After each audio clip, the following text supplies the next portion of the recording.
சித்தர் வணக்கம். உலக தமிழ் அறிவாளிகளே, நலமுடன் பல்லாண்டு வாழ்வோம். டாக்டர் பிளஸ் ஊடக ரசிகர்களே, உலகெங்கும் மது அருந்துகிற பழக்கம் ஏற்றுக்கொள்ளப்பட்டு விட்டது. நமது நாட்டில் மது என்பதே இல்லாமல் ஒழிக்கப்பட வேண்டும் என்று நம்முடைய தலைவர்கள் ஆசைப்பட்டார்கள். ஆனால் பிற்காலத்தில் காலத்தின் கட்டாயமோ என்னவோ தெரியவில்லை, மது என்பது ஒரு கலாச்சாரமாக மாறிவிட்டது. சோஷியல் ட்ரிங்கிங், கல்ச்சரல் ட்ரிங்கிங் என்று இந்த மது அருந்துவது என்பது ஒரு தவிர்க்க முடியாத ஒரு அங்கமாக வாழ்க்கையில் மாற்றப்பட்டு விட்டது. ஒன்று இந்த மது அருந்துபவர்கள் புரிந்து கொள்ள வேண்டும். ஈரல் என்கின்ற ஒரு உறுப்பு இருக்கிறது. அந்த ஈரல் நம்முடைய இருதயத்தை, நம்முடைய நுரையீரலை, நம்முடைய மூளையை, நம்முடைய சிறுநீரகத்தை, இவைகளையெல்லாம் ஆரோக்கியமாக வைத்துக் கொள்வது எதுன்னா ஈரல் தான், கல்லீரல் தான். இந்த கல்லீரலுடைய தன்மையை நாம் புரிந்து கொள்ளவில்லை. 300க்கு மேற்பட்ட மைக்ரோ என்சைம்கள் கல்லீரலில் பணியாற்றுகின்றன. இந்த கல்லீரல் சரியில்லாமல் போனால் அவனை காப்பாற்றவே முடியாது. இந்த கல்லீரலை பாதுகாப்பாக வைத்துக் கொள்ள வேண்டும் என்கின்ற எண்ணம் நம்மில் பலருக்கு இல்லை. அதனுடைய சிறப்பு தெரிவதில்லை. ஏனென்றால் கல்லீரலில் 80 விழுக்காடு சேதமடைந்தாலும் கூட மீதம் இருக்கிற 20 விழுக்காடு போதும் எந்த அடையாளமும் அறிகுறியும் அசௌகரியமும் இல்லாமல் அவனால் வாழ முடியும். அப்போ 80% of the liver is a reserve spare. ஒரு 20 விழுக்காடுக்கு கீழே அது பாதிக்கப்படுகிற போதுதான் அவன் ஈரல் பாதிக்கப்பட்டிருக்கிறது என்பதை உணர்கிறான். அதனாலதான் மது பழக்கம் உள்ளவர்களுக்கு ஆரம்பத்தில் ஈரலில் ஏற்படுகிற சேதம் அவர்களால் உணர்ந்து கொள்ள முடிவதில்லை. இப்ப நிறைய கேள்விப்படுகிறோம். என்னன்னா ஃபேட்டி லிவர், கல்லீரல் கொழுப்பு படிந்திருக்கிறது. கல்லீரல் கொழுப்பை ப்ராசஸ் செய்து உடலில் எங்கு சேமிக்கப்பட வேண்டுமோ அங்கு அனுப்பி அதை சேமிக்க உதவுகிற உறுப்பு தான் கல்லீரல். நான் உண்ணுகிற உணவில் இருக்கிற கொழுப்புகள் எல்லாம் எங்க வருகிறது? கல்லீரல்கள் தான் வருகிறது. இந்த கல்லீரல் தேக்கி வைக்காது. கல்லீரல் அதை ப்ராசஸ் பண்ணி அது உடலில் எங்கு சேமிக்கப்பட வேண்டுமோ அங்கு அனுப்பிவிடும். அப்போ கல்லீரலில் கொழுப்பே இருக்காது. கல்லீரலால் அது அங்கு சேருகிற கொழுப்பை பராமரிக்க முடியாத அளவுக்கு அதிகமாக அது வறுமையானால், அல்லது பராமரிக்க முடியாத அளவுக்கு கல்லீரலுடைய செல்கள் பாதிக்கப்பட்டு இருக்குமே ஆனால் அப்பதான் ஃபேட்டி லிவர் வரும். ஃபேட்டி லிவர் என்பது மக்கள் ஒரு பெரிய ஆபத்தினுடைய அறிகுறியாக, ஆபத்தினுடைய அறிவிப்பாக உணர்வதில்லை.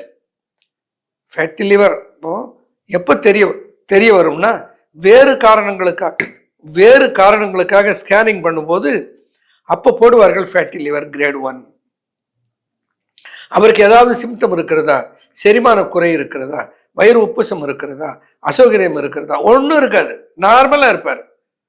அப்போ டாக்டர்கிட்ட கேட்பா, டாக்டர் இது என்ன ஃபேட்டி லிவர்னு இருக்கு, இது என்ன டாக்டர் பண்ணுறது? டாக்டர் சொல்லுவார், அது ஒன்றும் இல்லைங்க, கொஞ்சம் உணவில் கொழுப்பு சத்தான உணவுகளை குறைத்துக் கொள்ளுங்கள், அது ஒன்றும் பண்ணாது. அது ஒன்றும் பண்ணாதா? அது துவங்கி விட்டது. கல்லீரல் தன்னுடைய சேதத்தை அறிவித்து விட்டது. கல்லீரல் கொழுப்பு சத்தை பராமரிக்க முடியாமல் தன்னுள் தேக்கி வைக்கிற நிலை ஏற்பட்டு விட்டது என்று அறிவிப்பது. அப்போ கல்லீரலை பார்த்தோம்னா அங்கங்கு புள்ளி புள்ளியாக கல்லீரல் கொழுப்புகள் தங்கி இருக்கும். That is grade 1 fatty liver. அப்புறம் ஒரு 2 ஆண்டுகள் 3 ஆண்டுகள் கழித்து வேறு ஒரு காரணத்துக்காக போய் ஒரு ஸ்கேன் பண்ணா அப்போ கிரேடு 2 ஃபேட்டி லிவர் என்று வரும். அப்போ கூட இவருக்கு ஏதாவது கல்லீரலில் பிரச்சனை, ஆனால் ஒரு பிரச்சனையும் தெரியாது, கல்லீரல் நார்மலாக இருக்கும், எந்த சேதமும் இருப்பதாக எந்த அறிகுறியும் அடையாளமும் இவருக்கு இருக்காது. மருத்துவர் கேட்டால், டாக்டர் 1 2 ஆயிடுது, அது ஒன்றும் பண்ணாதுங்க, அது ஏதாவது பிரச்சனை ஆகாமல் அது ஒன்றும் பண்ணாது, கொஞ்சம் ஃபேட்டி ஆயிலி ஃப்ரைடு ஐட்டம்ஸ் கொஞ்சம் அவாய்ட் பண்ணிங்க. இப்படியே சொல்லி அது கிரேடு 3க்கு போய், கிரேட் 3க்கு போன உடனே அடுத்த ஸ்டேஜ் அது ஃபைப்ரோசிஸ் ஆகி, நெக்ரோசிஸ் ஆகி, கடைசியில் அது சிரோசிஸ் ஆகிவிடும். சிரோசிஸ் ஆகிவிட்டால் அப்பொழுதுதான் தெரியும் இவருக்கு ஈரல் கெட்டு போய்விட்டது என்பது. ஈரல் அழுகல் நோய் என்று சொல்வார்கள். ஈரல் கெட்டுவிட்டால் ஈரல் செல் இருக்கும், ஈரல் பணி அது செய்யாது. அதான் அதில் இருக்கிற கொடுமை. அப்போ என்ன செய்ய வேண்டும்? ஈரல் மாற்று அறுவை சிகிச்சை, ஈரல் மாற்று அறுவை சிகிச்சை எந்த மருத்துவத்தால் செய்ய முடியும்? வெஸ்டர்ன் மெடிக்கல் சிஸ்டத்தால் மட்டும்தான் பண்ண முடியும்.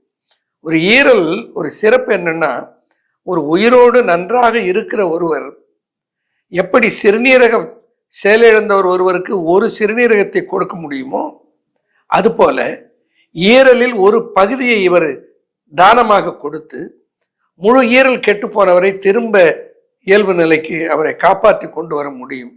அப்படி ஈரல் டிரான்ஸ்பிளான்டேஷன், லிவர் டிரான்ஸ்பிளான்டேஷன், தந்தைக்கு மகன் கொடுக்கலாம், மகனுக்கு தந்தை கொடுக்கலாம், உறவினர்கள் கொடுக்கலாம். ஏன்னா என்டையர் லிவரையும் மாற்ற போறதில்லை, ஒரு பகுதியை மட்டும் எடுத்து அவருக்கு தானமாக கொடுக்க போகிறார்கள். சில காலங்களில் அந்த ஒரு பகுதி லிவர் யாருக்கு வழங்கப்பட்டதோ அது அவருக்கு முழுமையாக வளர்ந்து விடுகிறது. அதே போல யார் வழங்கினாரோ அவருடைய இழந்த பகுதி திரும்ப வளர்ந்து இயல்பு நிலைக்கு வந்து விடுகிறது. ஏன்னா லிவருக்கு regenerative capacity is very high. அப்போ fatty liver 1, 2, 3, then fibrosis, necrosis, இதெல்லாம் வந்து கடைசியாக அது சிரோசிஸாக மாறிய பின்னால் அதற்கு மருத்துவம் இருக்கிறது மேற்கத்திய மருத்துவத்தில். இதற்கு முன்னால் அதை இயல்பு நிலைக்கு திருத்த முடியுமானா திருப்ப முடிவது இல்லை. அதை திருப்ப முடியுமா என்றால் திருப்ப முடியும். அதை திருப்புவதற்கு உரிய மருந்துகளும் மருத்துவ முறைகளும் சித்த மருத்துவத்தில் இருக்கின்றன.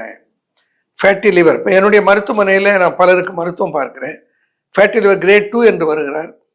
சரியாக நான் சொல்லுகிற மருந்தை எடுத்துக்கொண்டு அந்த உணவு முறைகளை அவர் பின்பற்றுவாரே ஆனால் 3 மாதத்துக்குள்ள அது கிரேடு 1 ஆயிடுது. அடுத்து ஒரு 3-4 மாதத்துக்குள்ள கிரேடு அங்கே அங்கே அந்த லிவரில் ஃபேட்டி லிவரே இல்லாமல் நார்மல் ஆகி விடுகிறது. அப்போது லிவரை கிரேட் 2லிருந்து கிரேடு 1க்கு அல்லது கிரேட் 3லேருந்து கிரேட் 2க்கு திரும்ப கிரேட் 1க்கு சேதமடைந்த லிவரை திருப்பி மீட்டெடுக்க முடியும். அப்படி மீளுகிற ஒரு ஆற்றல் ஈரலில் இருக்கிறது. அது சிரோசிஸ் ஆகிவிட்டால் தான் திரும்ப இயல்பு நிலைக்கு வருவதில்லை. அப்போ என்ன பண்ணணும்? அதற்குரிய மூலிகைகளை சித்தர்கள் தந்திருக்கிறார்கள். அது என்ன மூலிகை? பல மூலிகைகள் இருக்கின்றன. கீழா நெல்லி ஒரு சிறந்த மூலிகை. கீழா நெல்லி குணம்தான் கேளாய் மதுமேகம், தாழா காமாலைகளை சன்னும் தான், தேனிழலும் தொக்கினிழலும் தொலைக்கும், தொன்மேகம் போக்கிவிடும் தக்க வரணம் கெடுக்கும் தான் என்று ஒரு பாடலிலே தேரையர் குறிப்பிடுவார். எல்லா வகையான ஈரல் சம்பந்தமான நோய்களையும் கட்டுப்படுத்துகிற ஆற்றல் கீழா நெல்லிக்கு இருக்கிறது. அந்த நீங்கள் ஃபார்மகோபியாவில் போய் பார்த்தீங்கன்னாக்கா அந்த ஃபார்மகோபியாவில் சித்த ஆயுர்வேதா ஃபார்மகோபியாவில் போட்டிருப்பார்கள், கீழா நெல்லி கல்லீரல் தேற்றி என்று கொடுத்திருப்பார்கள். அறிவியல் கல்லீரலை தேற்றுகிற ஆற்றல் படைத்தது. இப்ப கல்லீரலை இயல்பு நிலைக்கு திருப்புகிற ஆற்றல் உள்ள மூலிகைகள் பல இருக்கின்றன. அதிலே ஒரு பிரதான மூலிகை ஒன்று பொற்றலை கையாந்தகரை. பொற்றலை கையாந்தகரை பொன்னிறமாக்கும் உடலை சுத்தமுற கற்கு சுகம் கொடுக்கும் சிற்றிடையாய் செந்தூரங்கட்காகும் சிந்தை தன்னை துலக்கும் உந்தி வளர் குன்மம் ஒழிக்கும் கான். வயிற்றிலே வளர்கிற குன்மத்தை ஒழிக்கிற ஆற்றல் எதற்கு இருக்கிறது? பொற்றலை கையாந்தகரை. இந்த பொற்றலை கையாந்தகரைக்கு துரதிருஷ்டவசமாக ஒரு டூப்ளிகேட் மூலிகைகள் இன்று அங்காடியிலே வணிகப்படுத்தப்படுகின்றன. ஒரிஜினல் பொற்றலை கையாந்தகரை விடாலியா கேலண்டுலேசியா.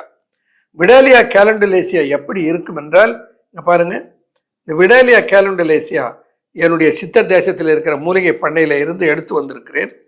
அதில் இருக்க அந்த இலையை பாருங்க, கரிசலை இலையை போலவே அப்படியே இருக்கும்.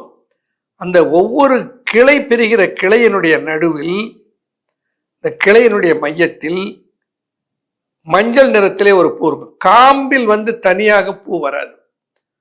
நீங்க கரிசலாங்கண்ணியில பாருங்க, இது போலத்தான் பூ இருக்கும், தனியாக ஒரு காம்பிலே அந்த பூ இருக்காது.